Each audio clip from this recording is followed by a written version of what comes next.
Hello viewers, இன்னைக்கு நம்ம பார்க்க போறது One Piece episode 362.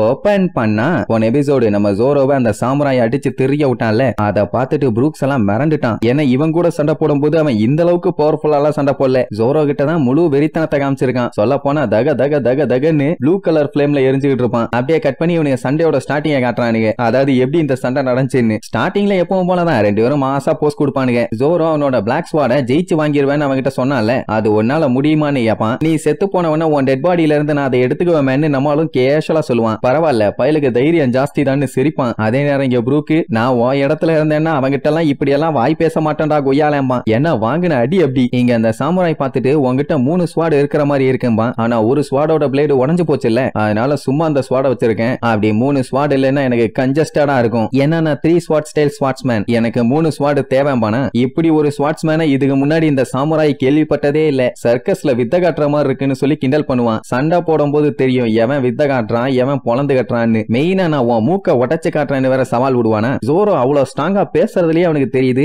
இவன் எந்த அளவுக்கு ஸ்ட்ராங்கா இருப்பான்னு. சொல்ல போனா இப்பதான் ஒரு பயங்கரமான ஆளுக்கு முன்னாடி நின்னுட்டு இருக்க ஃபீல் வருதாமா. சண்டை இன்னும் ஸ்டார்ட் கூட பண்ணல, ஆனா அதுக்குள்ளேயே நம்ம ஜோரோவை ஜெயன் பீஸ்ட்பான். இவனு ரெண்டு பேரும் அப்படியே ஆர்வமா பாத்துக்கிட்டு இருப்பானுங்க சண்டை எந்த அளவுக்கு போகுதுன்னு. அப்ப அந்த சாமுராய் சரி ரைட்டு சண்டை ஸ்டார்ட் பண்ணலான்னு ஒரு வார்த்தை தான் சொல்லுவான். அடுத்த செகண்ட் பார்த்தா ஜோரோவை அட்டாக் பண்ணிட்டு நிப்பான். நல்ல வேலை நம்மால அவன் அட்டாக்க கணிச்சதுனால தடுத்துருவான். ஏன்னா பயங்கரமான போர்ஸ் இவங்களுக்கு இங்க சூறாவளியே அடிக்கும். அப்ப எந்த அளவுக்கு வேகமா வந்து அடிச்சிருப்பான். ஜோரோக்கெல்லாம் செம ஹாப்பி, வா ஒரு பவர்ஃபுல்லான ஆள் கூட தான் சண்டை போடுறோன்னு. இதுல காமெடி என்னன்னா இவனு ரெண்டு பேரும் கத்திய வச்சு இடிச்சுக்கிட்டதுக்கே அந்த இடமே கண்ணா பின்னான்னு உடஞ்சு செதறும். அதுக்கப்புறம் அந்த சாமுராய் இன்னொரு அட்டாக் பண்ணுவான். ஜோரோ அதுல இருந்து எஸ்கேப் ஆயிருவான். ஆனா அந்த அட்டாக்கோட போர்ஸால பின்னாடி இருக்க சிவர்ல ஒரு பெரிய கோடு விழும். என்னடா இவன் பிஸ்டலாடா யூஸ் பண்றான்னு பிராங்கி கத்திட்டு கிடப்பான். இங்க ப்ரூக்கு, நானும் இந்த மூவ் எல்லாம் யூஸ் பண்ணுவேன், நான் பண்ணாலும் இம்ப்ரெசிவா தான் இருக்கும்னு சொல்லி பில்டப் பண்ணிட்டு இருப்பான். இப்ப ஜோரோக்கு தெரிஞ்சு போச்சு அந்த சாமுராயோட பவர் எந்த அளவுக்கு இருக்குன்னு. அவன் வெட்டின போர்ஸுக்கு அந்த இடத்துல ஒரு பெரிய ஹோலே விழுந்திருக்கு. இவ்வளவு த்ரஸ்ட யூஸ் பண்ணி அடிச்சிருக்கான்னா கண்டிப்பா அவன் பயங்கர ஸ்ட்ராங்கான ஆளா தான் இருக்கணுங்கிற மாதிரி ப்ரூக் சொல்லிட்டு இருப்பான். ஆக்சுவலா அவன் அட்டாக் பண்ணும்போது நம்ம ஜோரோவும் சேர்த்து அட்டாக் பண்ணிருப்பான். அதனால அந்த சாமுராய் மேட்ச் டிராம்பானா.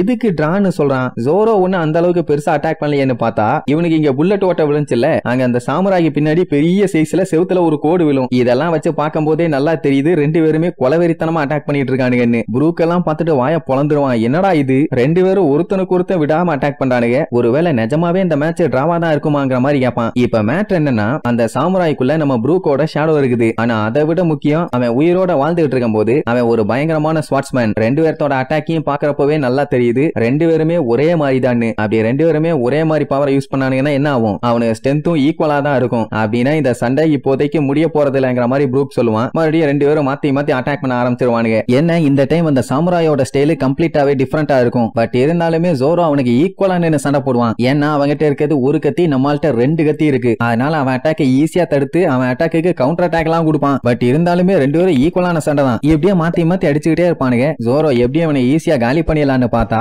அவன் அதுக்கு மேல பயங்கரமா அட்டாக் பண்றான். இதை அவன் கொஞ்சம் கூட எக்ஸ்பெக்ட் பண்ணவே இல்லை. அட இவனுக்கு சண்டை போடுறேன்னு அந்த பில்டிங்கே மொத்தமா கொலாப்ஸ் பண்ணிட்டு கிடப்பானுங்க. அதனால அந்த இடமே கண்டமேனிக்கு உடைய ஆரம்பிச்சிருமா. பிராங்கி பார்த்துட்டு இதுக்கு மேல நம்ம இங்க இருந்தானா நமக்கு தான் டண்டனக்கா, சோ சீக்கிரமா இந்த இடத்த விட்டு எஸ்கேப் ஆனும்பா. ஆனா அவனுக்கு அதையெல்லாம் கேட்கற மாதிரி இல்ல. அவனுக்கு இஷ்டத்துக்கு மாத்தி மாத்தி அடிச்சுக்குவானுங்க. இவன் அட்டாக் பண்ணும்போது இந்த பக்கம் உடையும், அவன் அட்டாக் பண்ணும்போது அந்த பக்கம் உடையும். எப்படியே கண்ணா பின்னாடி மேல உடஞ்சிட்டு இருந்தவனே பிராங்கி காண்டா என்ன பண்ணுவான், அந்த மொத்த ஃப்ளோரையுமே உடைச்சுக்கிட்டு வெளியில வந்து விழுந்துருவான். அதுவும் ப்ரூக்கோட. அவனு அப்பவுமே சண்டை ஸ்டாப் பண்ணவே இல்லை. அந்த பிரமிடு மாதிரி இருக்க பில்டிங்கோட உச்சிக்கு போய் நின்னு சண்டை போட்டுட்டு இருப்பானுங்க. ரெண்டு பேருமே ஈக்குவலா சண்டை போடுறானுங்க. அந்த இடம் வேற பயங்கர ஸ்லோப்பா இருக்கு. இதே மத்தவங்க எல்லாம் இருந்தா என்ன பண்ணுவானுங்க, ஏதாச்சும் சேஃப்டியான ஒரு இடத்துல போய் நின்னு சண்டை போடுவானுங்க. ஆனா இவனுங்க மாத்தி மாத்தி அடிச்சுக்குவானுங்க. அப்படியே சரிக்கிட்டே வரும், மறுபடியும் மேல ஏறி போய் சண்டை போடுவானுங்க. இப்படியே சுத்தி சுத்தி சுத்தி சுத்தி அந்த இடத்துக்குள்ளேயே தான் சண்டை போடுவானுங்களே தவிர நிக்கிற இடம் சரியில்லையே ஸ்லோப்பா இருக்கே கீழே விழுந்துருவோமேன்னு அதை பத்தி எல்லாம் கொஞ்சம் கூட கவலையே படல. இப்படியே அவனுக்கு சண்டை மாத்தி மாத்தி கொடூரமா போய்கிட்டே இருக்குது. பிராங்கி எல்லாம் மிரண்டு போய் பார்ப்பான், என்ன இப்படி சண்டை போறானுங்கன்னு. ப்ரூக்கு பதறிட்டு இருப்பான். ஏன்னா பிளாட்டான சர்ஃபேஸ்லயே சண்டை போறதுக்கு அந்த பாடுபடுவாங்க. ஆனா இவனுங்க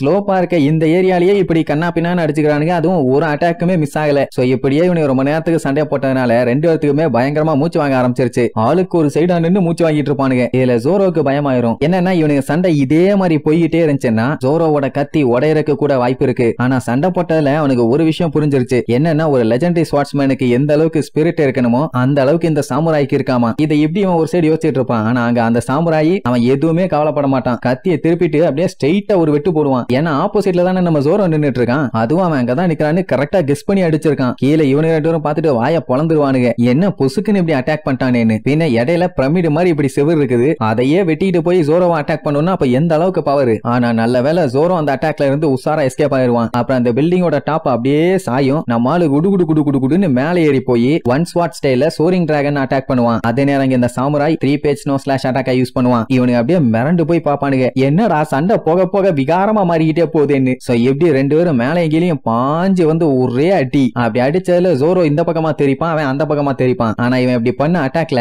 அந்த சாமுராயோட வயித்துல வெட்டுப்பட்டு அவன் வயிறு கிழிஞ்சிரும். பட் ஜோரோக்கு அந்த மாதிரி எதுவும் ஆகல. அப்படி வயித்துல வெட்டினதுக்கே அவனுக்கு வாயில ரத்தம் வந்துரும். அது மட்டுமா வெட்டுப்பட்ட இடத்த வழியா திடீர்னு ஃப்ளேம் வர ஆரம்பிச்சிரும். அந்த டைம் தான் அந்த பில்டிங்கோட டாப் அப்படியே கீழே வந்து விழும். ஜோரோவும் அப்படியே பொத்துன்னு வந்து விழுவான். அப்படின்னா ஜோரோ நல்லா அடிச்சு வெட்டிட்டு தான் வந்து விழுந்திருக்கானே தவிர இவன் அடி வாங்கி வந்து விழல. அப்படின்னா என்ன அர்த்தம்? இப்ப ஜோரோ ஜெயிச்சுட்டான், அந்த சாமுராய் தோத்துட்டான். அது அவனே ஒத்துக்குவான் நான் தோத்துட்டேன்னு. அது மட்டுமா அவன் வச்சிருக்கிறது கிரேட் ஸ்வாட் சுசுய். இப்படி ஒரு லெஜெண்டரி சாமுராயவே அவன் தோக்கடிச்சிருக்கான்னா கண்டிப்பா இந்த கட்டானா ஸ்வாட் அவன்கிட்ட போனா சந்தோஷமா தான் இருக்கும்னு சொல்லி அந்த கத்தியை அவனுக்கு கொடுக்கறதா சொல்லிட்டு இருப்பான். இங்க பிராங்கிக்கு அவன் ஏதோ ஒன்னு பேசிட்டு இருக்கான்னு புரியுது. ஆனா என்ன சொல்றான்னு தெரியல. பட் ப்ரூக் சொல்லிடுவான் இந்த கதை இதோட முடியுது. அதாவது சண்டை முடிஞ்சு போச்சு. ஆனா இதுக்கு முன்னாடி இப்படி ஒரு சண்டை நான் இது வரைக்கும் பார்த்ததே இல்லம்பா. ஏன்னா இப்ப அந்த சாமுராய் சண்டை போட்டால அதுல கால்வாசி கூட சீரியஸா ப்ரூக் கிட்ட அவன் சண்டை போடலையாமா. அதுதான்டா உச்சக்கட்ட அவமானமா இருக்குன்னு சொல்லி புலம்பி தள்ளுவான். எங்க அந்த சாமுராய் அந்த ஸ்வாடோட கெத்தா தக தகன்னு எரிய போஸ் கொடுத்துட்டு நிக்கிறதோட கடைசியில அவனுமே தோத்ததா ஒத்துக்கிட்டான். பிராங்கி பார்த்துட்டு என்னடா ஆச்சு இப்ப என்ன சண்டை முடிஞ்சுதாங்கிற மாதிரி கேட்பான். ப்ரூக் ஆமா இது ஒரு சூப்பரான ஃபைட், அவ்வளவுதான் இந்த சண்டை இதோட முடிஞ்சு போச்சுமா. அந்த சாமுராய் என்ன பண்ணுவான், அந்த கத்தியா அதோட உரையில வச்சுட்டு அதை அப்படியே பொறுமையா கழட்டி தூக்குவான். என்ன பண்ணிட்டு இருக்கான் இவன் ஜோரோ பாத்துக்கிட்டு இருக்கும் போதே அந்த கத்தியை அப்படியே கையில இருந்து விட்டுருவான். அதை கரெக்டா நம்ம ஜோரோ புடிச்சிருவான். அதாவது இப்ப அந்த ஸ்வாட வச்சுக்கிற தகுதி நம்ம ஜோரோக்கு வந்துருச்சு. இனிமேட்டு அந்த ஸ்வாடு உனக்கு தான் சொந்தங்கிற மாதிரி சொல்லிட்டான். இப்ப என்ன அவன் தோத்துட்டான்ல, அப்படி தோத்தது அவனுக்கு ரொம்ப ரொம்ப கஷ்டமா இருக்குதாமா. ஜோரோ என்ன சொல்லுவான், நீ இப்படி கஷ்டப்படுறதுலயே நல்லா தெரியுது நீ மனசாலையும் உடம்பாலையும் ஒரு ஸ்வாட்ஸ்மேனு, அதுல எந்த தப்பும் இல்லாமா. அது மட்டும் இல்லாம நீ உயிரோட இருந்திருந்தீன்னா உன்னை மீட் பண்ண நான் ஆசைப்படுறேன்பா. எங்கத்த அவன் தான் செத்து எலும்பு கூட இருக்கானே. ஆனா என்ன ஜோரோ பார்த்ததுல அவனுக்குமே ரொம்ப சந்தோஷம், இப்படி ஒரு வீரன் கூட சண்டை போட்டிருக்கோன்னு. அப்புறம் என்ன அவனை குறுகுறுன்னு ஒரு செகண்ட் பார்த்துட்டு அப்படியே மேல பார்த்து ஆன்னு கத்துவான். அவனுக்குள்ள இருக்கிற ஷேடோ வெளியில வந்து ப்ரூக்கு கிட்ட வந்துரும். உடனே அவனுக்கு சந்தோஷம் தாங்க முடியல. ஷேடோவை பார்த்துட்டு இதுதான் என் ஷேடோ, இதத்தான் அந்த கெக்கோ மோரியா என்கிட்ட இருந்து ஆட்டைய போட்டான். 5 வருஷம் ஆகுது. இப்ப பாத்தியா சூப்பரா இருக்குல்ல, நான் என்ன பண்றனோ அதையே திருப்பி பண்ணுது பாரு, கன்ஃபார்மா இது என்னோட ஷேடோ தான். ஐயோ இப்படி ஒரு மூலகட்ட பயில வச்சுக்கிட்டு என்ன பண்றதுன்னு தெரியலன்னு பிராங்கி புலம்புவானா. அவன் உடனே காண்டாகி தொண்டைகளே கத்துவான். அவனுக்கு தாண்டா தெரியும் அவன் கஷ்டம் என்னன்னு, உனக்கெல்லாம் ஒண்ணும் புரியாது. ஒரு வழியா என்னோடது என்கிட்டயே வந்து சேர்ந்துருச்சு, எனக்கு நாடி நரம்பெல்லாம் புடைக்குது வெடிக்குதுன்னு கத்திட்டு இருப்பான். அதுக்கப்புறம் தான் யோசிப்பான், ஆமா எனக்கு தான் நரம்புன்னு ஒண்ணு கிடையாது இல்ல, சரி எனக்கு எலும்பு புடைக்குதுன்னு சொல்லி வெக்கத்துல பயங்கரமா சிரிப்பான். அதை பார்க்கும்போது பிராங்கிக்குமே சிரிப்பா வரும். சரி ஒரு வழியா 5 வருஷத்துக்கு அப்புறம் அவனோட ஷேடோ திருப்பி அவனுக்கே வந்துருச்சு. இனிமேட்டு அவனால ஜாலியா சூரிய ஒளியில சுத்த முடியும்ல. அது மட்டும் இல்லாம லாப்போனியை போய் மீட் பண்ணலாம். அவ்வளவுதான் அவன் பஞ்சாயத்து ஓவர். இங்க ஜோரோக்கும் இங்க செம ஹாப்பி. என்னன்னா இப்படி ஒரு சண்டை நடந்ததுனால அவனோட ஸ்வாடு இவனுக்கு கிடைச்சிருச்சு. இல்லனா இப்படி ஒரு ஸ்வாடு கிடைச்சிருக்குமா? அதுவும் இது சாதாரண ஸ்வாடா, வானோ கிங்டமோட லெஜெண்டரி சாமுராயோடதாச்சே. சோ பயலுக்கு செம ஹாப்பி. அப்படியே கட் பண்ணி இங்க உசோப்ப காட்டுறாங்க. அவன் வேகமா சஞ்சியை தேடி ஓடுவான். ஏன்னா அவன் நமிய ரெஸ்கியூ பண்றேன்னு சொல்லிட்டு வேகமா போனான். கண்டிப்பா ரெஸ்கியூ பண்ணிருப்பான்னு ஒரு நம்பிக்கை. லூஃபி வேற சண்டைக்கு போனானே, அவன் நிலைமை என்னாச்சுன்னு தெரியல. சரி எப்படி இருந்தாலும் அவங்களுக்கு எதுவும் ஆயிருக்காது, நம்ம எப்படி ஜெயிச்சோன்னு அவங்க கிட்ட சொல்லி மாஸ் காட்டுவோம். அந்த பொண்ணால எனக்கு ஈக்குவலா சண்டைக்கு நிக்க முடியல, இந்த மேட்டரை எப்படியாச்சும் அவங்க கிட்ட சொல்லணும்னு சொல்லி ரொம்ப சந்தோஷமா சிரிச்சுட்டு இருப்பான். அந்த டைம் ஆப்போசிட்ல பெரோனா நாங்க வந்துட்டோம்னு ஒரு சவுண்ட். யாரா அது முடிஞ்சு போன விஷயத்த மறுபடியும் ஆரம்பிக்கிறதுன்னு பார்த்தா அந்த வைல்டு ஜோம்பிஸ் அவளுக்கு ஆபத்துன்னு தெரிஞ்சவன அடிச்சு புடிச்சு ஓடி வரானுங்க. எப்ப ஆபத்து வந்துச்சுன்னா எப்ப ஓடி வரானுங்க. சரி பரவாயில்ல, ஆனா பிச்சுக்கிட்டு வருவாங்க. உசோப் இந்த இடத்துல தான் பயங்கரமா மூளை யூஸ் பண்ணி அங்க இருக்கிற போட்டோ பிரேமுக்கு பின்னாடி இவன் ஒரு போட்டோ மாதிரி போய் உட்கார்ந்துக்குவான். அதை நோட் பண்ணாம அந்த ஜோம்பிஸுங்க அதுக்கு பாட்டுக்கு ஓடுங்க. அது மட்டும் இல்லாம அந்த நீண்ட மோக்கனை விடக்கூடாது பொலந்துடணும்னு சொல்லி கத்திக்கிட்டே போவானுங்களா. இதை கேட்டவன உசோப் எல்லாம் ஆடி போயிருவான். அட சண்டால பயிலுகளா, இவ்வளவு நேரம் நான் கஷ்டப்பட்டு போட்ட சண்டை எல்லாத்தையுமே வீணாக்கி இருப்பானுங்களே, நல்ல வேலை தப்புச்சோன்னு சொல்லிட்டு அடிச்சு புரண்டு சஞ்சியை தேடி வேகமா ஓடுவான். அப்படியே கட் பண்ணி வெளியில காட்டுறாங்க. அங்க ஜோம்பிஸ் எல்லாம் சும்மா நசுங்கி சப்பி நாரி போய் கிடப்பாங்களா. அதை வந்து பார்த்தா மத்த ஜோம்பிஸ் எல்லாம் பயங்கரமா ஷாக் ஆயிருவாங்க, என்ன நடந்துச்சீங்கன்னு. இவங்க எல்லாருமே அப்சலமோட வெட்டிங் அட்டெண்ட் பண்ண தான் கிளம்புனாங்க. சொல்ல போனா இவங்க எல்லாம் ஸ்பெஷல் ஜோம்பிஸ்ங்க. யார் இந்த மாதிரி எல்லாம் பண்ணாங்கன்னு யோசிச்சுட்டு இருக்கும் போது அந்த ஹில்டன் அங்க வந்து அப்சலம் ஆர்டர் போட்டாரு, எப்படியாச்சும் அந்த ஓர்ஸை ஸ்டாப் பண்ண சொன்னாரு. அதைத்தான் இவங்க எல்லாம் பண்ணாங்க. ஆனா கண்ணை மூடி திறக்கிறதுக்குள்ள இந்த மாதிரி அடிச்சு காலி பண்ணிட்டாங்கிற மாதிரி சொல்லுவானா. அவங்களுக்கு நம்பிக்கையே இல்ல. அந்த ஓர்ஸ் வந்து ஒரு ஸ்பெஷல் ஜோம்பி, சொல்ல போனா அவனுமே இப்போ ஒரு ஜோம்பி தான். அப்படி இருக்கும்போது நம்ம ஆளுலயே எப்படி அவன் அட்டாக் பண்ணுவாங்கிற மாதிரி கேட்பாங்க.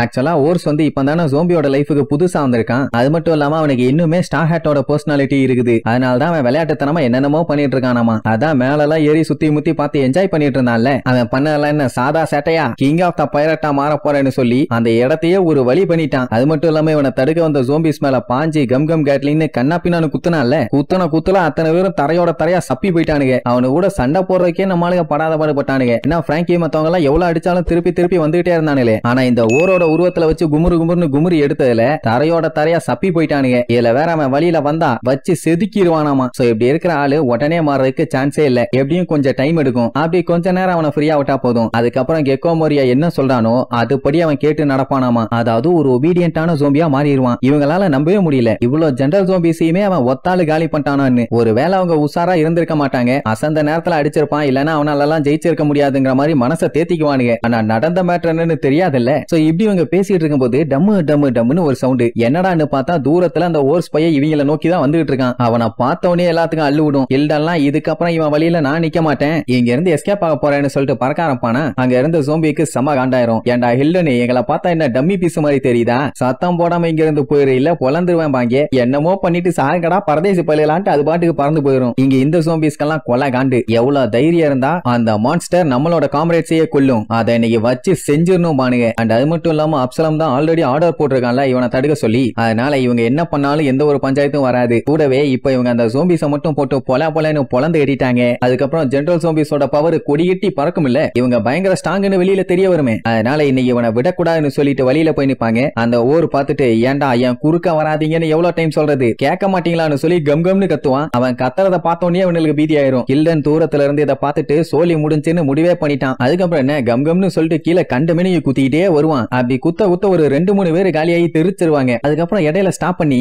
ஆமா நான் ஏதோ ஒரு விஷயத்த மறந்துட்டேனே, ஐயோ நான் சீக்கிரமா போகணும்னு சொல்லிட்டு அங்கிருந்து வேகமா கிளம்பிடுவான். நல்ல வேலை பாட்டிலேயே ஸ்டாப் பண்ணிட்டான். என் நேரம் மொத்தமா வச்சு அடிச்சிருந்தானா இவங்க எல்லாருமே காலி. இப்பதான் தெரியுது ஓர் எந்த அளவுக்கு ஸ்ட்ராங்னு. அதே நேரம் இங்க லூஃபியா காட்டுறாங்க. அவன் பயங்கரமா மூச்சு வாங்கிட்டு இருக்கான். ஏன்னா இவன் அந்த டோப்பல் மேனை என்னதான் அடின்னு அடிச்சாலும் அவன் மறுபடியும் ஒண்ணு சேர்ந்துட்டே இருக்கான். இவனால எதுவும் பண்ண முடியல. அந்த கெக்கோ மோரியா வேற ஓவரா பில்டப் பண்ணிட்டு இருப்பானா. அது நம்ம லூஃபிக்கு கொலை காண்டாவும். டேய் ஓவரா பில்டப் பண்ணாத பல்லுகள் எல்லாம் தட்டி விடுவேன்னு தொண்டையிலேயே கத்துவான். ஏன்னா இவனுக்கும் அவனுக்கும் இன்னும் சண்டையை ஸ்டார்ட் பண்ணலையே. அதுக்கு முன்னாடியே ஓவரா பில்டப் பண்ணிட்டு இருந்தானா அவன் தெளிவா சொல்லிடுவான், தம்பி நான்லாம் களத்துல இறங்கி சண்டை போடணும்னு அவசியமே இல்ல, சுத்தி இருக்கவங்க அந்த வேலையை பாத்துக்குவாங்க, நான் கேஷுவலா அசால்ட்டா கிங் ஆஃப் த பைரட்டா மாறிடுவேன் அப்படின்னு சொன்னோடனே லூஃபிக்கு காண்டாயிரும். அது வரைக்கும் நான் உன்னை விட்டாதானடா, உன்னை தூக்கி போட்டு மிதிக்க போற மிதியில நீ மத்தவங்க கிட்ட இருந்து புடுங்கினிய ஷேடோஸ் அது எல்லாமே பிச்சுக்கிட்டு போக போதுமா. அந்த கெக்கோ மோரியாக்கு கான்பிடென்ட் என்னன்னா அவனை யாராலையும் தொட முடியாது அடிக்க முடியாதுன்னு. லூஃபிக்கு என்ன இப்ப இந்த ஷேடோவையும் அவனையும் பொழந்தா மட்டும் போதும், அவ்வளவுதானே முடிச்சிடுறேன்னு சொல்லிட்டு கையை நீட்டுவான். ஆனா அதுக்குள்ள அந்த டோப்பல் மேன் வந்து அவன் மேல பொத்துன்னு விழுவானா. உடனே கெக்கோ மோரியா பார்த்து விழுந்து சிரிப்பான். என்ன தம்பி நல்லா அடியில போய் மாட்டிட்டியா,